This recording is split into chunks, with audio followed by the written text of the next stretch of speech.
Hi, Walter. Nice to see you.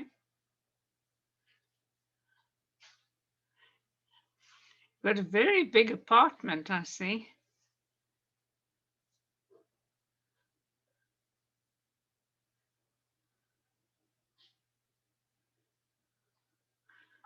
Very, very spacious. What's the weather like where you are, Walter? Can you hear me? Probably not. Hello, Geraldine. Hi, Walter. Hi, did you say something? I just realized I hadn't turned on my speakers. It's you have a very spacious apartment. It looks more spacious. That it's a nice. It's not an apartment. We just moved to this house, Ah, yeah. but for some reason my webcam makes it look more impressive than it really is. It looks enormous. I know it does. Yeah, it's good. Anyway, So we're early today. we're early, but it's good to be early. There's Jesse coming in. Yes, now I got a very good friend of mine to join. He may be joining us today, Good. Myron Silberstein. Very good. That'll be lovely.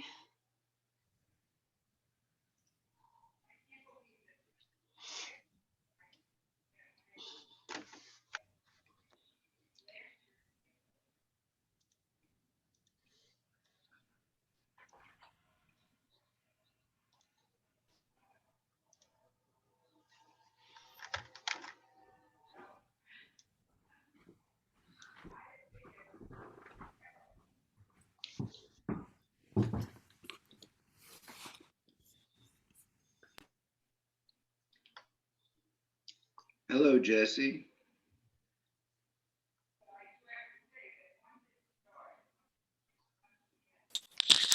Hello, hello. Good to see you.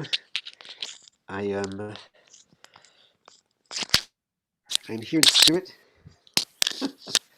and will be visual just a moment. Just pouring myself some tea, as if I were in England. Good, good. Yes, it's All tea time. right. It's definitely tea time. Here, of course, it is 11 a.m. Oh, that's tea time as well. Is it really? I didn't know. I didn't know. 11 o'clock. 11s, yes. 11s is tea time. Okay. Okay, we're recording. Okay, it should record to the cloud. Oh, great. Okay.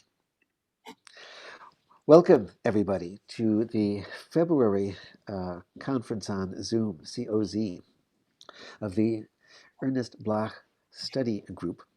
And our guest speaker today is going to be Aaron Klaus. Before Aaron takes over, we're going to have a few introductory words from my esteemed colleague, Alexander. And I'm going to mute myself, and then I will unmute myself later when I introduce Aaron. Well, hello, everybody. Great to see you all here today. So this is our second actual presentation, and we're really grateful to Aaron for presenting a session about Ernest Bloch's Trumpet Proclamation. I have the score right here in front of me, so I shall be listening to what he says with the greatest interest and look forward to hearing his insights in the subject. We have people here from quite far and wide, several from the USA and several from Europe as well. So everybody's extremely welcome. And I hope that you will continue to come along to these sessions once a month on, I think it's usually the second Wednesday of the month. And I trust that we will have a lively discussion afterwards. I remember that Aaron said that he does have to go fairly soon, pronto, and so therefore we wouldn't be able to go on for more than just under an hour, but nevertheless there'll be plenty of time for questions within that hour slot. So anyway, looking forward very much to hearing what you have to say, Aaron, and thank you very much indeed for preparing your presentation for today, and look forward to hearing everybody's questions and comments afterwards as well.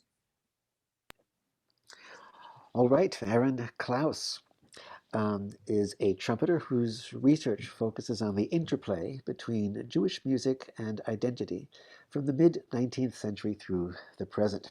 He holds multiple degrees in trumpet performance, and his topic today, Jewish musical markers in Ernest Bloch's Proclamation for Trumpet and Orchestra.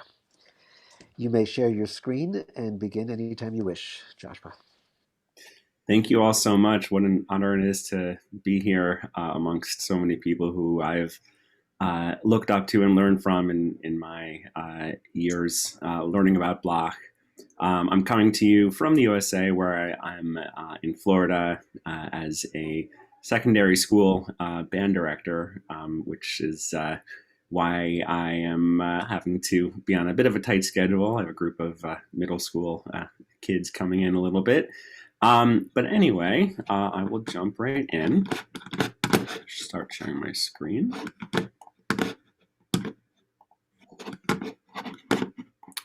Where'd it go?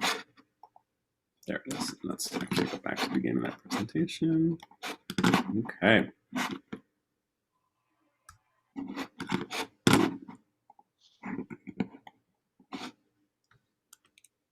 Oh, I need to be able to read off. Hold on one second. Let me get this on a separate device. Sorry, I should have been a little more. You know, I think it's actually easiest if we just simply go here, and that'll work. Because I have some things I'll be. Actually, you know what? Let's do it like this. Sorry.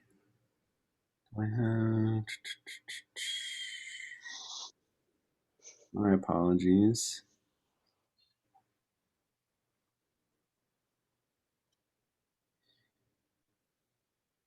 Oh, you know, that's not going to work either. Okay, this will be just fine. So, just a little background as to, how I got into this. As a classically trained musician who's also worked as a professional synagogue musician, I have deep roots in both Jewish liturgical music and secular music. During my undergraduate studies, I began to wonder how both of these musical realms could enrich my soul despite existing as two distinct entities in my life. As I would begin to discover around that time, Bloch provided a window into the enigma that is Jewish identity.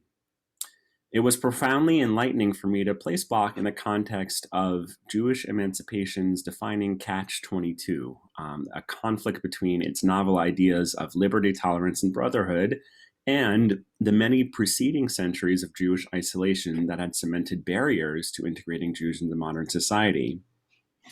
Bloch, of course, unlike Sulzer, Lewandowski, Naumburg, or Mendelssohn, Meyerbeer, Offenbach, was probably the first and certainly the best known composer to try to bridge the gap between the Jewish and the secular in art music.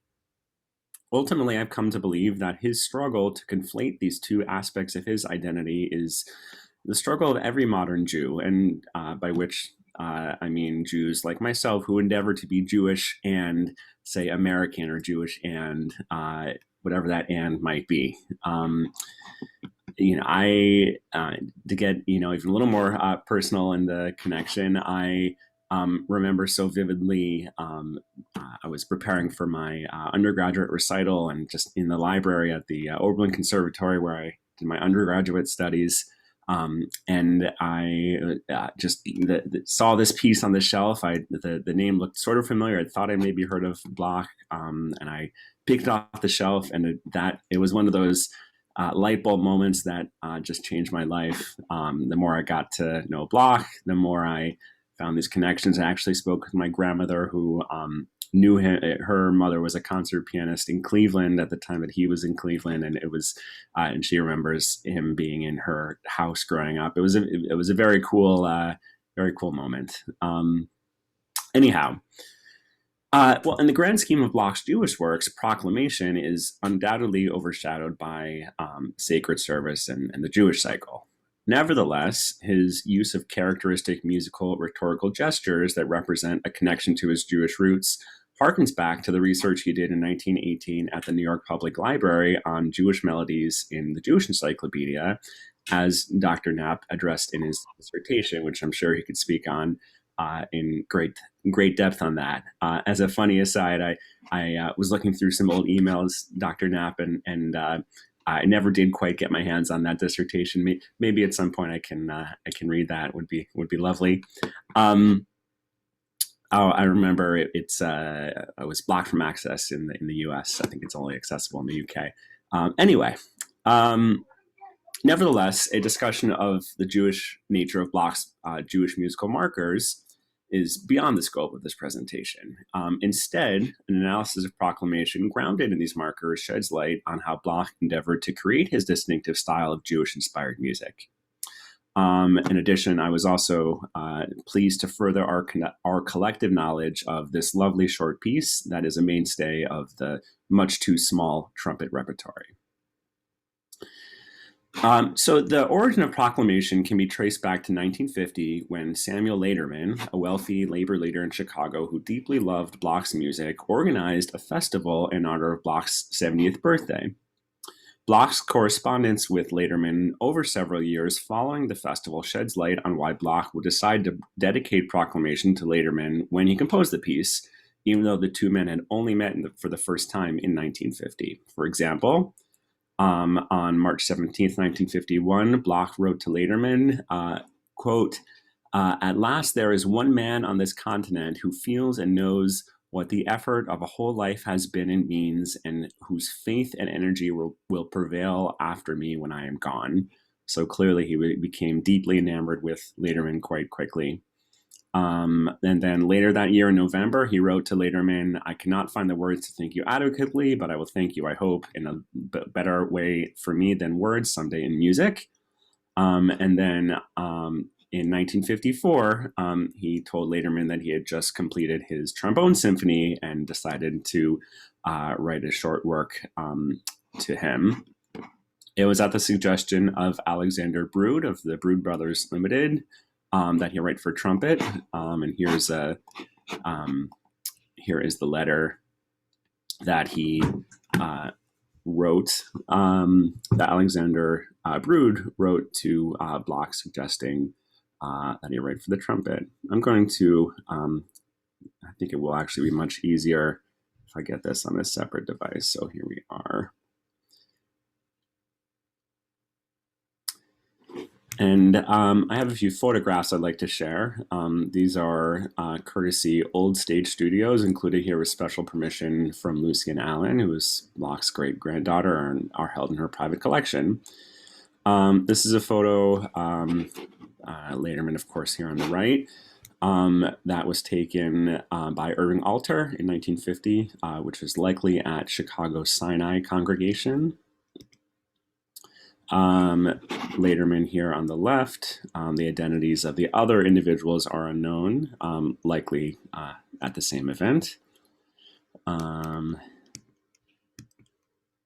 This one was taken by Philip J. Weinstein later that year at the Knickerbocker Hotel, most likely, at a banquet in Bloch's honor. This one likely at the same banquet. There's Lederman sitting down.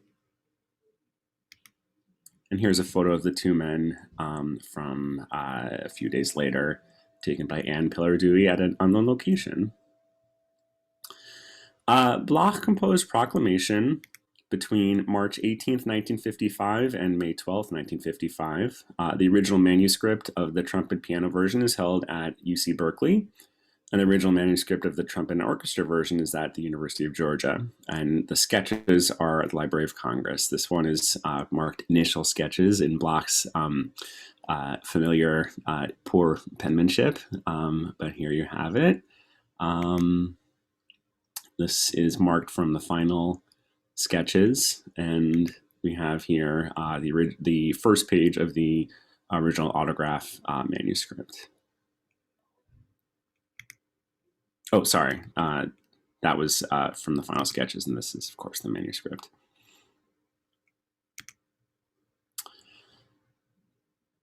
So I will stop sharing my screen for a little bit as I talk a bit more.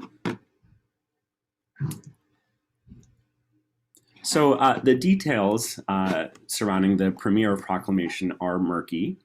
By 1955, Bloch's declining health rendered him largely unable to travel. Thus, he depended on the Brood brothers to let him know when and where the premiere of Proclamation occurred. On December 30th, 1955, Irving Brood wrote to Bloch that the Houston Symphony would perform Proclamation in February of the next year. And here's where it gets interesting. Bloch asked Brood for a recording of the performance, but he indicated that no recording was made. But interestingly, neither the Houston Symphony Archives nor Lewinsky-Dijon could find any record of this concert ever having taken place. And additionally, there does not appear to be any mention of this performance in the Houston Chronicle or the Houston Post. Why this performance did not take place, seemingly did not occur, remains a mystery. Lewinsky and Dijon do indicate that the first confirmed premiere of the piece took place on November 13th, 1957, with the Orchestra Cologne, the Charles Bruck conducting, and Ludwig Vaillant as a soloist. I apologize, my French accent is quite poor. In fact, I was actually able to find announcements in the CBC Times and Globe and Mail that there was a premiere of Proclamation that took place on February 15th, 1956, as part of an all-Bloch program performed by a Canadian Broadcasting Corporation orchestra conducted in Montreal by Alexander Brott. The soloist was unknown, so it was nice to find a little more information on the premiere that had yet been unknown. The American premiere of Proclamation occurred 5 days after that, with Thomas Sherman conducting the Little Orchestra Society in New York, and Robert Nagel as a soloist, who was a well-known trumpet player, passed away a few years ago. Howard Taubman wrote in the New York Times of this performance, written in 1955, Proclamation is like a brief retrospect of the period when the composer wrote music of intense feeling in sumptuous scoring. It glows brightly, and if the light is extinguished after 5 or 6 minutes, it is because Bloch has done all he wishes to do with his thematical material, and because he knows that a trumpet solo should not be encouraged to go on indefinitely, which gives me a bit of a chuckle as a trumpet player. Robert Nagel played the trumpet with ringing tones, and Mr. Sherman and the orchestra gave him opulent support. I consider myself very lucky to have had the opportunity to correspond with Mr. Nagel via email shortly before his passing. He writes, I found the rich orchestral accompaniments for both works, referring to Proclamation and the Trombone Symphony, very attractive. I hardly ever turned down an opportunity to perform a solo trumpet work. I performed Proclamation several times. For such a short work, it has a nice contrast between fanfare-like passages and broad lyric melody, which attracted me to the piece. So I'd like to share a brief analysis of Proclamation grounded in the Jewish musical markers, and 4 specific ones that I worked to identify. Cantillation-like melodies, augmented intervals, shofar calls, and open fourths and fifths. His use of these markers, most prominently in the Jewish cycle for many decades prior, again, can be traced back to his time researching Jewish melodies in the Jewish Encyclopedia in 1918. As I said, I'd have to defer to Dr. Knapp for the details. Interestingly, Bloch once stated, and I quote, "It is not my purpose nor my desire to attempt a, in quotes, reconstruction of Jewish music, or to base my melodies or to base my work on melodies more or less authentic. I am not an archaeologist."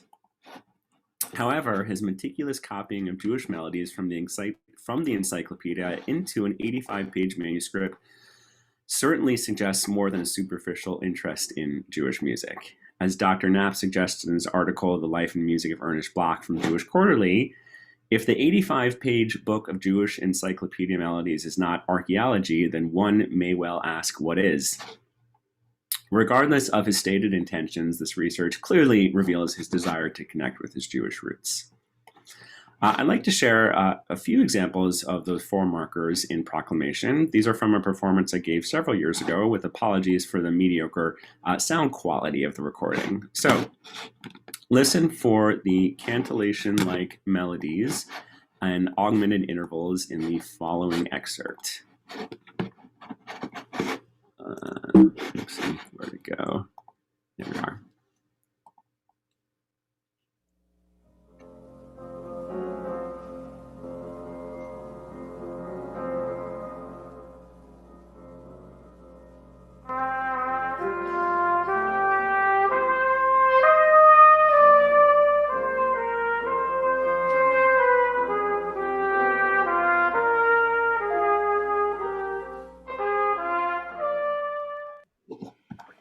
Next, let's listen for the shofar.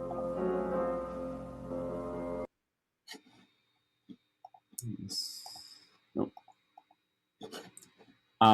Here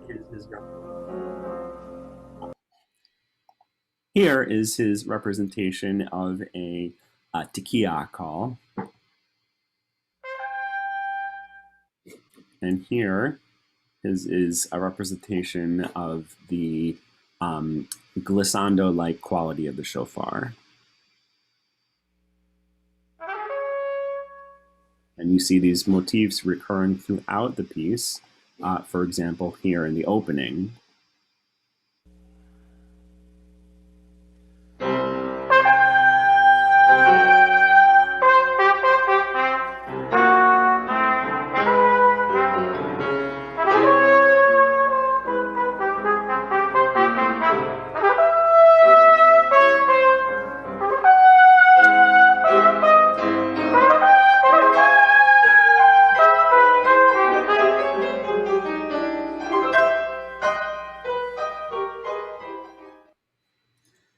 And then lastly, on his use of open fourths and fifths, Max Brod explains, this can probably be traced back to very archaic traits and to the growth of ancient music from tetrachords. Dika Newland further characterizes Bloch's emphasis on fourths and fifths as a means of forceful or poignant expression, which is an idea that features prominently in Proclamation, in which Bloch composes numerous open fifth dyads, which lends a non-descriptiveness to the harmony. And of course, the opening notes of the trumpet, which we heard just a moment ago, are a rising fifth. A few theoretical notes to ground this portion of our discussion. Bloch's compositional language is grounded in what I would call references to tonality, as implied in the Jewish markers. So first, his use of open fourths and fifths, as I mentioned, frequently implies triadic harmony with a sort of openness to it, and his shofar calls typically span a perfect fifth. And secondly, he often delineates augmented intervals by placing them in context of fragments of the Ahava Rabbah mode, which creates a sense of pitch hierarchy. In short, I would characterize Proclamation as being in the key of C minor-ish, and we'll leave that there.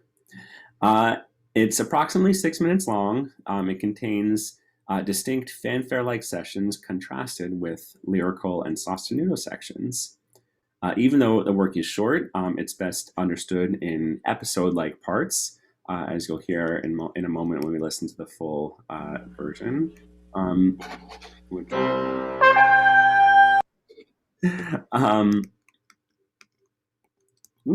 Sorry.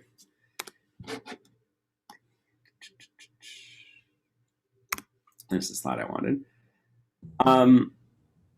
Anyway, each part has its own character, but the parts are interrelated through Bloch's development of motivic and thematic material.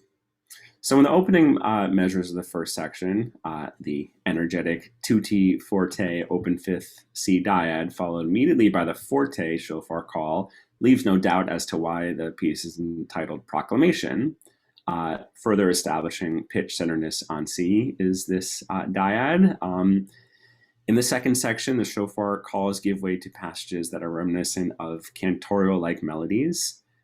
There are constant ebbs and flows in this section, giving a sense of freeness.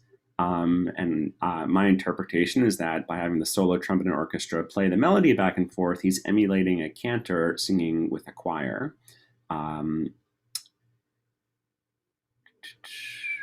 In the third section, Bloch brings back the initial fanfare theme, which resembles somewhat of a development. The rhythm and contour of the melody are the same as in the opening, but Bloch develops the phrase using the S2, and I did not explain, the S1 I'm calling the chauffeur motif. I think that reads incorrectly. That should say the chauffeur motif S1 is the rising fifth, which is not always a perfect fifth, but that's S1, and S2 is the 30-second triplet. So sorry about that.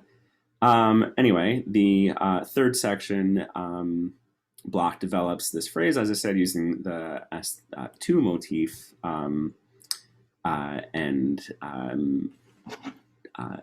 Bloch develops this section using both motifs. The fourth section is jarring because the texture suddenly becomes sparse and the tempo increases suddenly, which feels almost like a battle scene, as you'll hear. There's use of the snare drum prominently.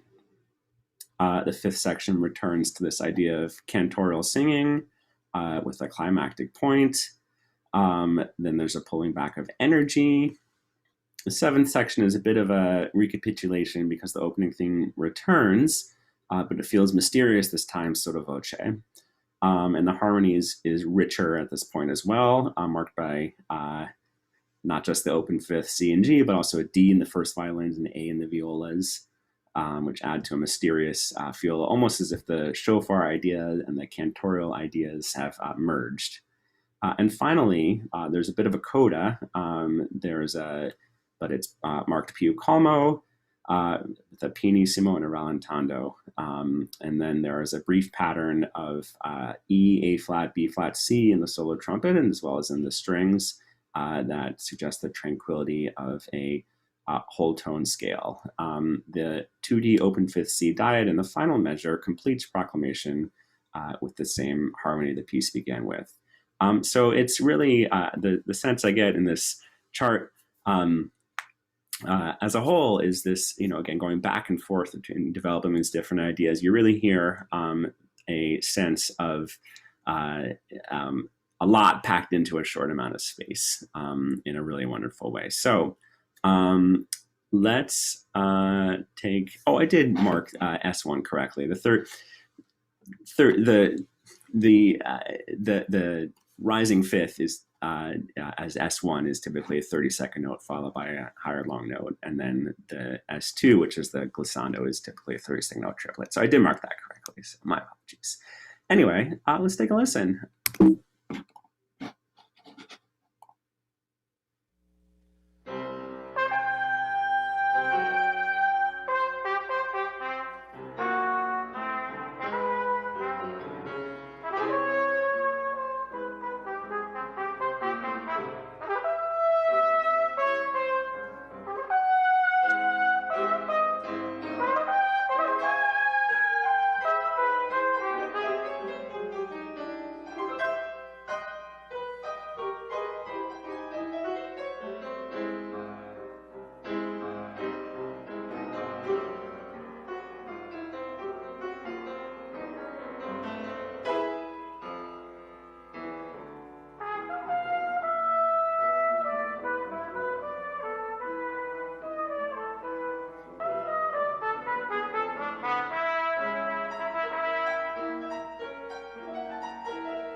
there you have it. So, Proclamation represents Bloch's unique contribution to the trumpet literature despite being such a small piece of his catalog. As with the works of the Jewish cycle, his use of Jewish musical markers in Proclamation offers a glimpse into how he endeavored to connect with Judaism of the past. The question of whether or not the piece constitutes Jewish music is too enigmatic to answer definitively. Nevertheless, Bloch's historical research exemplifies his effort to construct a Jewish identity for himself in his music. Lastly, at Jesse's recommendation, in the time we have left, I'd like to expand a bit on Bloch's ideas of Judaism and racial identity. I'm happy to share an article I wrote on this topic entitled Ernest Bloch, Richard Wagner, and the Myth of Racial Essentialism. Jesse, I believe I shared that with you. If not, it's available on open access. Yes, you did. Wagner's anti-Semitic influence, as articulated most prominently in his 1850 essay Judaism and Music, is well known, and Bloch, who was a great admirer of Wagner, fell under the sway of mainstream Europe's obsession with racial purity early in his life. His musical encodings of Jewishness must therefore be understood through his conception of Judaism as a race. In the famous essay, Wagner articulated his belief that identity is revealed through a shared national language. And furthermore, he believed that strengthening his identity would allow him to express an eternal human reality in his art. By reaching the deepest strata of his inherent language, Wagner asserted, he would discover a universal human condition where all people shared common ground. Thus, his art would be universal, or reaching all of humanity. To Wagner, of course, this privilege was not available to Jews. Bloch's notion of Judaism, however, is deeply entrenched in Wagnerism. James Loeffler notes that in Wagnerian thought, Jews, quote, very otherness and Semitic difference represented a potential form of cultural originality that could be conceivably turned around and reinterpreted positively. By asserting Jews' absence of identity, Wagner paradoxically and unwittingly bestowed upon them an identity of otherness. Loeffler continues, if the Jews could reclaim their, in quotes, ceremonial music in its original pure form, they could theoretically then create an authentic musical art. Thus, Bloch felt justified in reinterpreting Wagner's theory on tribalism and universality. In a Europe where racial identity was crucial, the discovery and musical application of Jewish racial authenticity became Bloch's artistic mission. Like Wagner, Bloch hoped that his racially driven art would reach all of humanity. Nevertheless, Bloch never grasped the futility of the endeavor to define his music by its Jewishness. This is a challenge that lies in the very nature of diasporic existence, as Edwin Serusi notes. Quote, the long path of exile imposed on the Jews the need to accommodate to the hosting non-Jewish societies. Therefore, each community engaged in a musical dialogue with its non-Jewish surroundings, and through time, many different Jewish musics emerged. Moreover, frequent displacements and discontinuities affecting Jewish musical communities exercised a major influence on the musical culture of each group. All in all, the active participation of Jews in the musical traditions of the surrounding societies poses a challenging scholarly question. Where exactly are the limits between the music made by Jews for Jews as Jews, to quote the legendary definition of Jewish music proposed by Kurt Sachs in his address to the First World Congress of Jewish Music in Paris, 1957, and the music made by Jews as musicians for all listeners? Now, the music of Sulzer, Naumburg, and Lewandowski easily passes Sachs's aphoristic litmus test. However, Sachs's criteria disregards the European musical context and traditions that shape their compositions. The music of Mendelssohn, Meyerbeer, and Offenbach was certainly made by Jews as musicians for all listeners, but the extent of the influence of their Jewish birth on their music is impossible to delineate. Bloch is unique because he outwardly defined his music as Jewish, yet became increasingly estranged from the Jewish community throughout his life. For example, when composing his sacred service, he wrote, and I quote, I do not wish it for the Jews who will probably fight it, not for the critics, not for the tradition. It has become a private affair between God and me. Ultimately, the artistic output of each of the aforementioned Jewish composers comes from a tangled web of identities and life experiences, and the search for unifying Jewish qualities in their music is futile. This struggle to define Bloch's music begs an important question for me. As a performer and a teacher, I'm always looking for what is the value add for presenting this work? Why is it important to listen to and study Proclamation or any of his Jewish works? If Bloch, much likely to his chagrin, has been barred from the pantheon of master European composers because of outside influences that confined him to the Jewish composer label, then why should we present his Jewish music? In fact, the recording I shared with you just now, I had presented along as part of a lecture recital a number of years ago, along with music by Mario Castelnuovo Tedesco and Paul Ben Chaim, where in short, I asserted that the value add for this music is something that brings us full circle to the beginning of this presentation, that we must study the music of these composers because their struggles to conflate their Jewish and identities continues to this day. Bloch fell to the seductiveness of the Jewish composer label because he falsely equated racial essentialism with identity. Those who study Bloch's music and Jewish music in general must remember to show concern for Jewish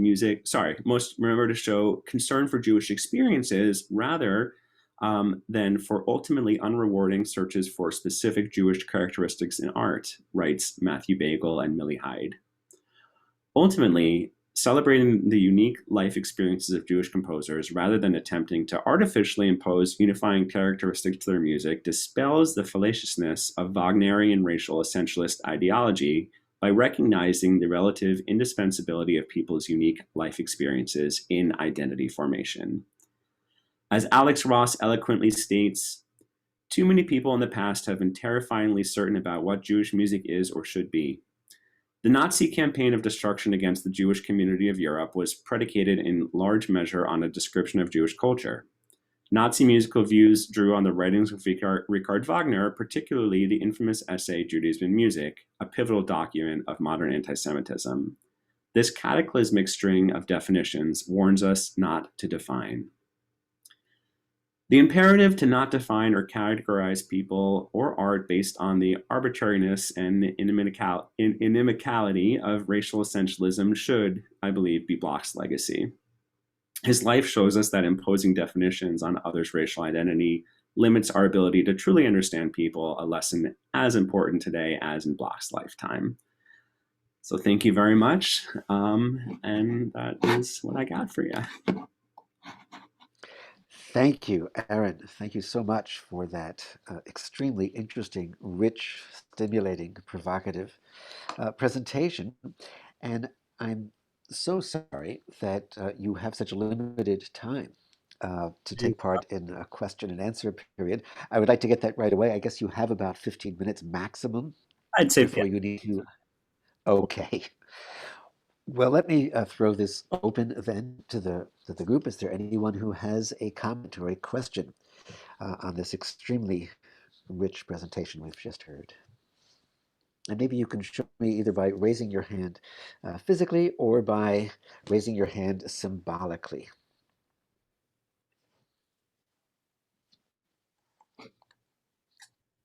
Yes, Malcolm Singer. Hi, in London. I'll kick off first, just because everyone else seems to be too shy. This is a piece I didn't know, and it's obviously a super little piece for trumpet. It's a wonderful piece in its own right. The thing it reminded me of, very tangentially, is Aaron Copland's Quiet City. And this is another Jewish composer in America. Quiet City, I mean, it's a different kind of piece, but it's a short piece for trumpet. That's with cor anglais and strings, and it has all the fourths and fifths that you're talking about in the Jewish connection. So, I wonder if you saw it in connection with Copland at all. That's a great question. The short answer is no. I never thought of that before. I do know Quiet City. I don't know it quite well. I can't say I've ever performed it, but I'm going to have to go and give that a closer look, because it's a good comparison. He began life as for a film score, I think, and then he turned it into a concert. I believe you're right. Yeah. I guess I didn't normally think of it because I think of Quiet City so much. I don't know if everyone knows it. It's got a very sort of pastoral, very quiet opening, and to me, the first thing I think of when I think of Proclamation is "da-da," which could not be more different. But you're right to notice those comparisons. I'll have to check that out. It has the long lines, which you describe as cantorial lines. It has the fourths and fifths. Yes, I mean, I have to look at the score again. I've conducted it several times, but not for a long time. But it's always been a piece close to my heart. But you've got another Jewish composer, working in America 10 years before this. And I wonder what other trumpet music Bloch would have studied, whether he'd have studied Hindemith's trumpet music and I don't know what else. I don't know. And it's it's around this time in the 1950s that we start to see this sort of emergence of the solo trumpet canon. Not a lot of composers, I think, have of that era yet studied trumpet all that closely. So I wouldn't be surprised if his study of the trumpet was not, if Bloch's study of the trumpet was not all that extensive before writing it. Is it characteristic to play? I mean, is it well written for the instrument? I believe it is. So he certainly, I mean, no offense to Bloch, it is written quite well, but it's I don't know. It's been my experience that composers seem to find the trumpet relatively difficult to write for. But it's a good point. The Proclamation does sit quite well for the trumpet, I believe. So thank you. Aaron, could I jump in with a question? I'm very struck by this image of Ernest Bloch going into the New York Public Library with a bunch of notebooks so he can copy over synagogal melodies from the Jewish Encyclopedia. But I wasn't sure exactly what connection you were drawing between that 1918 visit to the library and the thematic material of this piece. And I'm wondering if I'm the only one in this group who listened to the passages that you describe as cantorial or cantorial-like, and just had trouble hearing what was cantorial about them. So first of all, is there anything that he copied into those notebooks that is similar to the thematic material of Proclamation? And could you just explain in a bit more detail what you find similar to cantorial music in the writing for trumpet? Yeah, it's a great question, and I'll admit that that's an area where I am feeling somewhat limited in my knowledge. I would love to actually defer to Dr. Knapp a bit on this. I don't have a great answer, to be perfectly honest. Well, I mean, Dr. Knapp, would you mind jumping in a bit on this? Because I think you know a lot more about really specifically the connection. For me, I drew those connections to. I drew the connections by finding similarities in these rhetorical gestures to his works of the Jewish cycle, which we do know were related to that research. Go ahead. Okay, well, big subject. Yeah. Because just as one likes to ask what is Jewish music, what is cantorial music, it's a very, very big subject, and it's different all over the Jewish world, different kinds. And there were so many things in your presentation that really I found fascinating, and also that I'd love to discuss in much, much more detail. Can I come back, because I know that Joshua wanted to ask a question or make a comment. I'll come back to the point that you were making just now about cantorial and also about the 1918 visits to the New York Public Library. But perhaps Joshua, who wanted to ask a question, should have the chance first. No, I just had a question about you said something about Jewish music and like the first Jewish composer. I was a little what does the Bruch Kol Nidre come into this? Because that was before that, and I thought the Kol Nidre was kind of inspiration for like the Shlomo and such. I was a little confused there in the beginning. Well, Bruch was not. Well, it was unlike the Mendelssohn, Meyerbeer, Offenbachs of the world and the Solter, Lewandowski, Naumburg, who delineated themselves as either Jewish composers or composers who were Jewish but not Jewish composers. Bloch was the first, I believe the first, certainly the most well-known to define himself as a Jewish composer outside of the liturgical realm. Bruch was not Jewish, so he's one that I did not not considered in that respect. Certainly. I thought he was. No, he's not. No. Okay. And then but you're not the only person who thought he was, right? He wrote this such well-known piece that is so clearly Jewish. It opens up all kinds of questions about what is Jewish music? Who is this? What does it mean for non-Jewish composers to be inspired by Jewish music? I mean, if you look at the music made for Jews, by Jews, as Jews, would you say then that Bruch's Kol Nidre is not a Jewish piece of music? It's not by a Jewish composer. Great questions. I don't know anything of Bloch's inspiration from that piece. Maybe anyone else can. Maybe someone else can speak to that, but that's not something I'm familiar with. Yeah. Okay, can I just jump in then? First of all, about Bloch going to the New York Public Library, being an archaeologist, so to speak, at the same time as writing very clearly, I am not an archaeologist. I don't look around for tunes that are specifically Jewish. I compose Jewish music out of myself. This is what he was saying. Okay. Well, now, this gives us a very clear insight into the kind of person that Bloch was. He wasn't always consistent, and he was somewhat self-contradictory. You find this again and again and again in his writings, as opposed to his actions. And so, therefore, one has to understand that most of the time when Bloch made a bold statement, it was true for the time that he said it, but it was not necessarily true or applicable throughout his entire life. When he said that I am a Jewish composer, that was true at the time that he was composing the Jewish cycle, because that was his interpretation of what it is to be a Jewish composer. But about the violin concerto, he said, all I can say is that this is not one of my Jewish works. This is not a Jewish work. And yet, many of the musical characteristics of the violin concerto are very similar to the characteristics of the Voice in the Wilderness for cello and orchestra, which he had composed only a couple of years earlier, which he said was a Jewish work. So one has to be very careful about these definitions that Bloch applied to himself.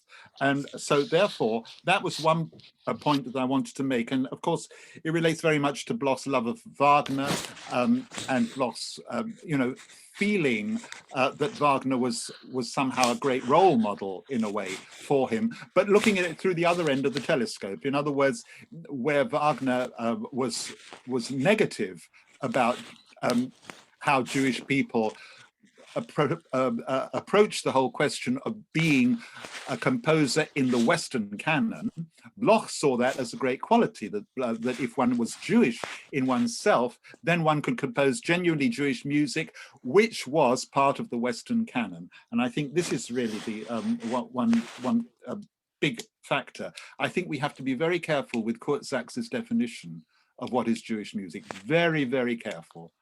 Because this Jewish music composed by Jews, for Jews, as Jews, is very, very, very limiting. I think, as you said quite rightly, Bloch's Sacred Service would not be regarded as a Jewish work according to that definition, because it was not composed just to be in the synagogue. It was composed for the cathedral. It was composed for the concert hall. It was composed for all sorts of places, not the synagogue. So he was not composing it only for Jews, by any means. And he made that very clear in his correspondence. So that's just one example of many that one could think of. So you mentioned something about the cantorial. I know it's very, very difficult because this is such a subjective, such a personal thing, how one hears cantorial music and how one hears Bloch's music and the extent to which they overlap. I think that everybody will hear these things differently. I don't know that I felt, I mean, there were one or two moments in this work where I felt that there were connections with other works that Bloch had composed, which were, I mean, there are bits of sacred service that one can hear, little elements, motifs and things like that. Not whole long melodies, but just ideas, nuggets of ideas of this. And there are a lot of harmonies and harmonic progressions that were very typical of Bloch, but works that he was composing at around about the same time. So very often Bloch's music, I feel, shows similarities when they are composed at around about the same period in his life, rather than whether they are defined as Jewish works or not. Interestingly, I had never seen the Trumpet Proclamation as being registered among Bloch's Jewish works, but it should be, because Bloch himself said that this is one of my Jewish works. He wrote it in a letter.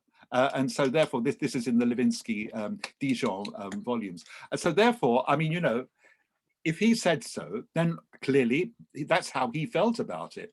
Now, that's how he felt about it at the time he composed it. Is it how he felt about it? Well, he didn't live very, very much longer. He died in 1959. This was 1955. But in 1957, he may have felt that it was not one of his Jewish works. Do you see what I mean? We have to be very careful about taking Bloch's quotations as being applicable throughout his life. I've spoken enough. I shouldn't really hog it. Forgive me. And I would like somebody else, you know, to participate in the conversation. But thank you very much indeed, Aaron. Very, very, very compelling. Thank you for the insights. I mean, it's valuable and wonderful and lovely to hear.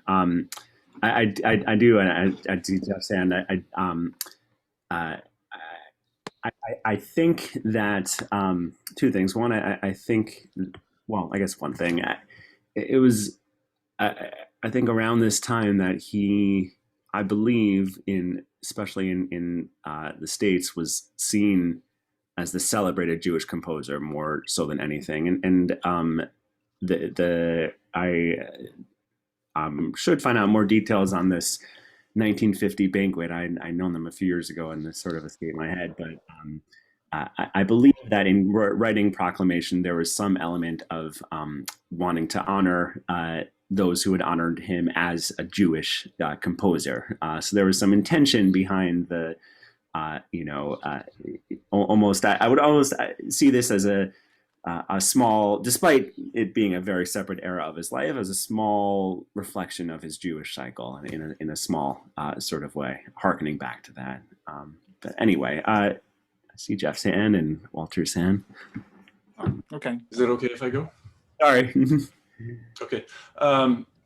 Thank you for a really nice presentation. I think it was a really good exposition of a lot of these ideas that Bloch kind of struggled with throughout his career. And I really appreciate Dr. Knapp's comments on this as well. So it's kind of a question to the both of you, because this is something that came very late in Bloch's career. And we think of the Jewish cycle as something that's happening fairly early on in his career, when he was really struggling with concepts of Jewish music and what his Jewish identity was and how those two things were related. By 1955, you'd think, well, maybe by this time he's figured some of these questions out a little bit. So can looking at Proclamation tell us anything about Bloch that we can't learn from having studied some of his other Jewish works, whether from the Jewish cycle or the number of other works that he had conceived of as Jewish after the Jewish cycle? Is there any sort of insight that we can gain from the Proclamation? Does it tell us anything new? That's a great question. I don't know that I have an answer that I would be able to say is definitive. But I do believe that it's. I wonder if he had reached a point in his life where he was, I guess, more accepting of the Jewish label. To me, that his relationship with Samuel Lederman he became so enamored with him so quickly because Samuel Lederman loved his music, and I believe loved it as Jewish music. And so I don't know. I feel as though I'm speculating. Maybe Dr. Knapp has more insight on this, but that would be my only thought on that. Is that it maybe represented an acceptance late in life of his identity imposed upon him as a Jewish composer. It is my conception of Bloch, and I don't consider myself a Bloch scholar by any means, was that these ideas were they were things that were very much a source of conflict for him throughout his life that he never really quite resolved. So I just wondered if either of you could. That I would, Dr. Knapp. Well, I know that Walter wants to speak, but can I just say very quickly in answer to that very particular point? Okay, the clue to Proclamation is the festival in Chicago that happened 4 years earlier, 1951. That was really a great watershed for Bloch, because suddenly he felt that the Jews sort of understood him and really appreciated him in a way that many Jewish people beforehand either had or hadn't, or were ambivalent. And this somehow was a week-long festival of music in Chicago. And I really hate to do this, but I because this is rather shameless kind of advertising, but I did indeed write an article on this very subject, which is the only reason why I'm mentioning it. And it's called Ernest Bloch's Suite Hébraïque and Meditation and Processional, Historical Overview Analysis of Traditional Music Materials. This was published in the Journal of the American Viola Society. And that was in 2017. I've got the details here. And in it, I go into great detail, well, quite a lot of detail, about the festival, about the Suite Hébraïque, which Bloch composed for the event, and which was really the prime mover was Samuel Lederman, and Bloch was for the first felt somehow that those Jewish works that he had composed were somehow understood properly, perhaps for the first time. And he wanted to give Lederman a gift to show his appreciation, entirely as you said, absolutely as you said. But Bloch hadn't composed, in the last 20 years or so of his life, had only composed the Suite Hébraïque and the other two shorter pieces for viola and piano, and also before that, the two sets of organ pieces for the synagogue and wedding marches. But apart from that, Bloch, during his Agate Beach period, hadn't composed works that he himself designated as Jewish, except for this proclamation. And so therefore, there is a great link between the proclamation in terms of, psychological attitude towards what he wanted to describe as being his Jewish music, and also the Suite Hébraïque and the proclamation, and the linchpin for that was Samuel Lederman, and they had a very close relationship. And I discussed that a little bit in the course of this short article. Thank you. I would a quick question, hopefully a quick. I absolutely do have to go in 2 minutes. Does Walter have a? You're muted. Oh. Alex said some of the things that I was going to say, so I don't need to repeat them. But the one other thing is a quote that I remember from Bloch after he had been asked, what's Jewish in his music and how Jewish is it? And he said something like, how much is Jewish in my music and how much is Ernest Bloch? I have no idea. And I think that says a lot. Thank you. I'm terribly, terribly sorry to have to cut this short. This is, it's rare that I get to do something like this. And I'm doing all this teaching, but it's incredibly fulfilling to get to get to do this. And so I'm just so grateful to all of you for being a part of this and for Great. Aaron, thank you. Thank you so much for this presentation. And I'm sorry you have to go. I'm sure there's plenty more that we would love to discuss. And I don't know if it would even be proper for us to continue discussing it after you run off to your next you're welcome to commitment.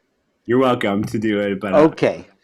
You really have to go. I understand. Yeah. Okay. Well, thank you very much. It's going to ring in less than a minute. So, All right. Thanks then. Bye, You're everyone. signing off. Okay. Thanks, Aaron.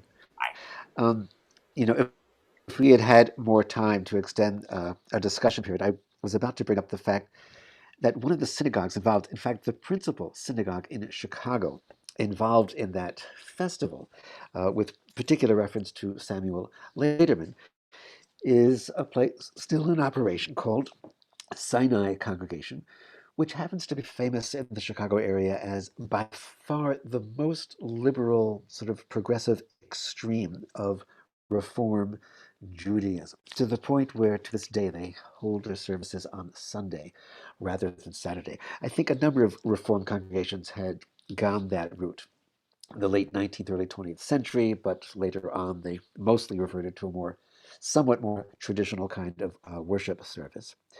And I think that needs to be kept in mind as an important part of the context as we situate Bloch in what Aaron Klaus just referred to as the gap that he wanted to bridge, the gap between Jewish identity and something else, the Western canon, the larger world out there.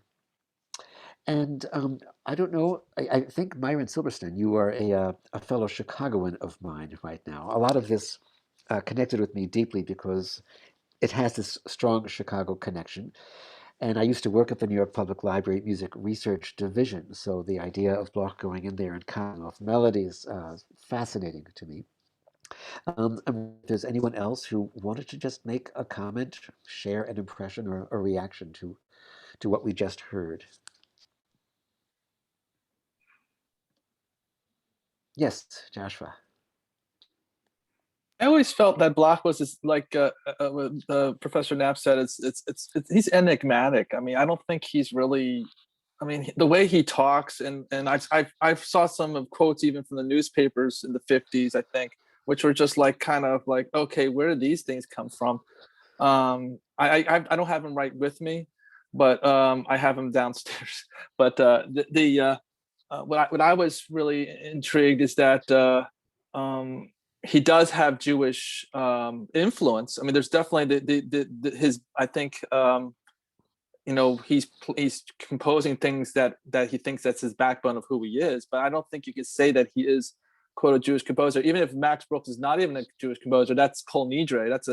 That melody is directly from the Kol Nidre service. I mean, every time I go the Kol Nidre service, that's what's being said. So, and then you have Joseph Yachron and Hebrew Melody happening in the early 1900s as well.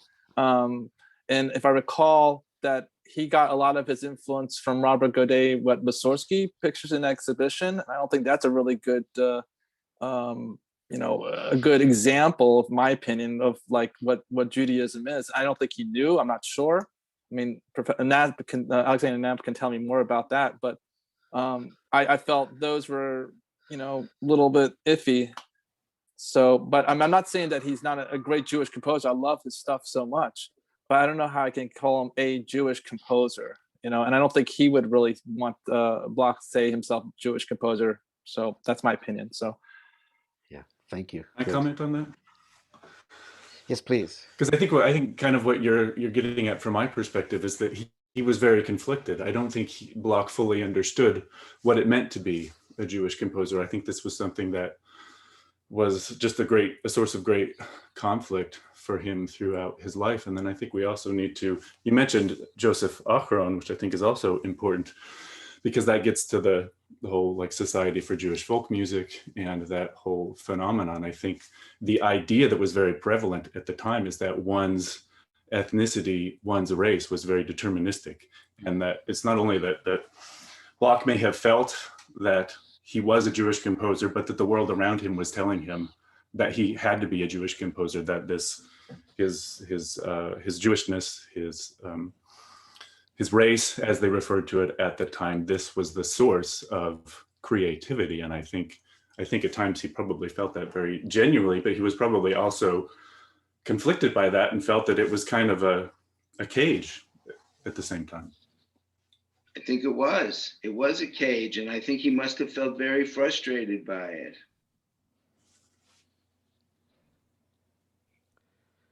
Well, again, it's complex because all sorts of things were happening in his private life. And I don't think these are irrelevant. I think that a lot of what was happening to him with his wife and his children, his parents, with the people around him, with the Geneva Jewish community in the early days, for example, what was happening in Paris, and then, you know, what happened in America, all over the place. All of these made a great impact on him, and I think that that's generally understood. But it all manifested in different ways, and he reacted. He was very reactive, and so therefore, and he felt these things he was very sort of sensitive to all these currents and everything like that. So he was, he had, I think, a real problem in knowing how to negotiate the world. I think he felt constantly, as you say, Walter, I think he felt very distressed about himself, really. I mean, he was not at peace, really. And I feel, I mean, I don't know, I hope it doesn't sound patronizing, but I feel great compassion for him because he must have suffered a lot. And you know, whatever the rights and wrongs are, I don't think it's appropriate to make judgments. I think it just to observe and just to accept and understand that this was a very complex figure who was trying to work things out the best he could. Yes, perhaps Frank would like to jump in there. I just wanted to make reference to page 38. This is Suzanne Bloch's Creative Spirit. And Alex, I'm not sure, you know, these quotes appear, you know, it says Ernest Bloch here, but this entire section is about his Jewishness. So if anybody wants something specific, she never really tells you where she extracted this from. Oh, sorry, can you just, can you read the first sentence or so? Because then we might be able to identify it. It says, I am a Jew. I aspire to write Jewish music because racial feeling is a quality of all great music, which must be an essential expression of the people as well as the individual. Does anyone think he is only himself? Far from it. He is thousands of his ancestors. If he writes as he feels, no matter how exceptional his point of view, his expression will be basically that of his forefathers. Yeah, it's a very famous quote. And it was around 1916, 1917, I think, roughly, round about that period, when he had just finished his Jewish cycle. And it was true for that period. That's that, but you know, he how shall I say, went against that in later years. He didn't feel that way always, or at least according to the way he expressed himself. But at that time, he certainly did. I might just add that the last sentence or two says, it was this Jewish heritage as a whole which stirred me, and music was the result. To what extent such music is Jewish, to what extent it is just Ernest Bloch, of that I know nothing. The future alone will decide. Yes, that came from a different quotation. That came from a quotation in, I think it was a journal called Musica Hebraica, published in Jerusalem, 1938. And he wrote quite a long article about Jewish music, but he also wrote this manifesto. And that was, the manifesto was in 3 languages, one of which was English, and that came as part of that manifesto in 1938. So that's what he was feeling in 1938.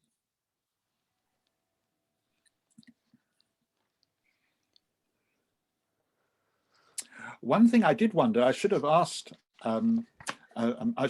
Aaron before he left, was who was the relative who knew Bloch in Cleveland, who was a musician? I just wasn't quick enough and I didn't think of it, and I apologize for that, because I'd love to have known. It would be quite interesting to see if there's any research done about the early days of the Cleveland Institute of Music, which Bloch founded, as we know, and was the director of it for 5 years, from 1920 to 25. And I just wonder who was that particular point of connection, because I think one could find out a lot about Bloch from people who really knew him firsthand and also who worked with him. I thought he said it was, didn't Aaron say it was his own grandmother? Yeah, I wonder what her name was, because I mean, she may have been certainly, you know, she might have had his surname, but she might have had a different surname because of, you know, or she may have had a professional name. And it would be really very interesting to know who that was, because then one could find out more about her and her connection with Ernest Bloch. Mm. It would be very interesting. I'll have to try and find out from him separately. Myron, did you want to make a comment? One of the things that strikes me about this piece and about Bloch in general is the consistency of the language that he uses between various pieces. You know, you would never mistake a Bloch piece for some other composer. You know, it struck me that the motif that Aaron identified as the S2, the triplet, rising triplets up as a chauffeur call, is very similar to something that's prominent throughout the Concerto Symphonique. And there I would doubt that Bloch is thinking of it as a shofar call. So, you know, when he's working with explicitly Jewish ideas and when he's not, he's using similar materials and they mean different things, perhaps in different places. But this strikes me all as emblematic of Bloch working through whatever his concerns happen to be, whether they're Jewish or not. Interesting. Yeah. I think some of the difficulty has to do with the musical methods and techniques being so broad and so general in the way that they're described. The idea of fourths and fifths. It would be very difficult to find any music which does not have a lot of fourths and fifths in the melodic construction. And I guess I feel a certain hesitation about identifying anything as specific as that as a Jewish marker. Yeah, I think to jump in there, I feel it's not so much what is the interval. Is it an augmented second? Is it an augmented fourth? Does it have a semitone on either side to give it that kind of particularly perhaps Middle Eastern feel or whatever? No, it's somehow how the motifs are used, and how the intervals are used within a motif. It's not just the interval. Because all music has got augmented seconds. You find augmented seconds, goodness knows, in Mozart. I mean, there are augmented seconds. Doesn't make it Jewish. I mean, I think, but this is sometimes a bit of an oversimplification. And I feel, you know, that it's more helpful to look at context. And with cantorial music, anyway, since it is very motivic based. It's the smaller motifs that are accumulated to make extended recitatives in Jewish cantorial music, and ornamented in a particular way, so particularly in the highly organized Eastern European Ashkenazi style, but I mean in other idioms as well. It seems to me that it's not just the interval that matters, but I think that it's not the interval; it's how the interval functions within the context of a series of motifs. But the interesting question did arise about Bloch and the trumpet. And I have a feeling that although this particular work was the only work that he composed for solo trumpet, you find that Bloch used the trumpet in a highly sophisticated way in his orchestral works. You only need to think about the two out of the three big climaxes in Shlomo to see what Bloch did with the trumpet when it came to shofar calls, and when it came to really something extremely dramatic and extremely dynamic. It seems to me that Bloch was not somehow unfamiliar or a little awkward with the trumpet, or perhaps, just finding his way. I think he had an extremely clear vision of orchestral technique, and that means that he did know all his instruments really very thoroughly. I mean, he obviously was highly accomplished in terms of instrumentation, and so therefore I think the fact that there's only just this one work for solo trumpet doesn't mean that it was as a result of... Oh, you muted yourself.